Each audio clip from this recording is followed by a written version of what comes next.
প্রধানমন্ত্রী পদ থেকে সোমবার পদত্যাগ করে দেশ ছেড়েছেন শেখ হাসিনা। শেখ হাসিনার দেশ ত্যাগের খবর প্রচারের পরপরই প্রাণ ভয়ে গা ঢাকা দিয়েছেন আওয়ামী লীগের এমপি মন্ত্রীরা। জানা গেছে, অনেকে সুযোগ বুঝে দেশ ছাড়তে পারলেও আটকে পড়া অনেক এমপি মন্ত্রী ও অসংখ্য নেতাকর্মী প্রাণ ভয়ে এখনো পালিয়ে বেড়াচ্ছেন। পররাষ্ট্রমন্ত্রী আওয়ামী লীগের যুগ্ম সাধারণ সম্পাদক হাসান মাহমুদ হযরত শাহজালাল আন্তর্জাতিক বিমানবন্দর দিয়ে দেশ ছেড়ে পালানোর চেষ্টা করলেও ব্যর্থ হন। পরে তিনি প্রতিবেশী ভারত সীমান্তের একটি স্থলবন্দর দিয়ে পালানোর চেষ্টা করেছিলেন।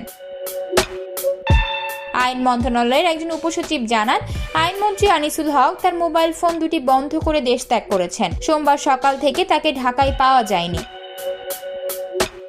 সোমবার রাত 10টা পর্যন্ত শিক্ষামন্ত্রী মহিবুল হাসান চৌধুরী রাজধানীর বনানীর বাসায় অবস্থান করেন। তবে রাতেই তার দেশ ত্যাগ করার কথা ছিল বলে একটি সূত্র জানিয়েছে। পুলিশের বিভিন্ন সূত্রে জানা গেছে, আওয়ামী লীগের সঙ্গে সম্পৃক্ত পুলিশের ঊর্ধ্বতন কর্মকর্তারা জনসমাগম এড়িয়ে যাচ্ছেন। অনেকেই নিজ বাসা বা সরকারি বাংলোতে না গিয়ে আত্মীয় স্বজনের বাড়িতে অবস্থান করছেন। উল্লেখ্য, ছাত্র আন্দোলনের মুখে শেখ হাসিনার পদত্যাগ হলে সারা দেশ জুড়ে উৎসবের আমেজ এখনো বইছে।